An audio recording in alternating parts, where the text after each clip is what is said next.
So hello friends, welcome to சிற்பி TNPSC. இப்போ வந்து பார்த்திங்கன்னா இன்னும் குரூப் 4 வந்து ஒரு 20 டேஸ் தான் இருக்குது டைமு.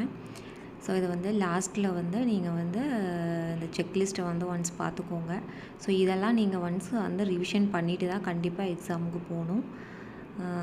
ஸோ ஃபஸ்ட்டு வந்து பார்த்திங்கன்னா நியூ புக் 6 to 10th முடியும் வந்து ஒன்ஸ் ரிவைஸ் பண்ணிடுங்க.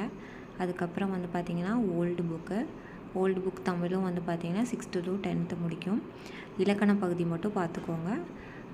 அதுக்கப்புறம் வந்து பார்த்திங்கன்னா நெக்ஸ்ட் வந்து பார்த்திங்கன்னா ரொம்ப இம்பார்ட்டண்ட் வந்து மேக்ஸ் வந்து 25 கொஷின்ஸ் கேட்பாங்க. ஸோ அதில் மேக்ஸிமமாக வந்து லாஸ்ட்டில் அட்லீஸ்ட் 9th and 10th ஆச்சு சிலபஸில் இருக்க டாபிக்ஸ் வந்து ஒன்ஸ் ரிவிஷன் பண்ணிவிட்டு போங்க.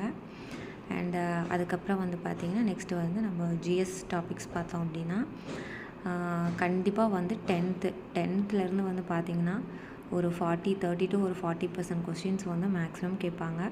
ஸோ 10th ஸ்டாண்டர்டை கண்டிப்பாக ரிவிஷன் பண்ணிவிட்டு போங்க. நெக்ஸ்ட் வந்து 11th ஸ்டாண்டர்டில் எக்கனாமிக்ஸை நல்லா பார்த்துக்கோங்க. 7th ஸ்டாண்டர்டு வந்து ஹிஸ்ட்ரி நல்லா பார்த்துக்கோங்க. So all the best friends, நல்லா படிங்க. ஸோ இந்த டாபிக்ஸ்லாம் லாஸ்ட்டில் ஒரு வாட்டியாச்சும் ரிவிஷன் பண்ணிவிட்டு கண்டிப்பாக போங்க. கண்டிப்பாக 100% வந்து சக்ஸஸ் பார்க்கலாம். தேங்க்யூ.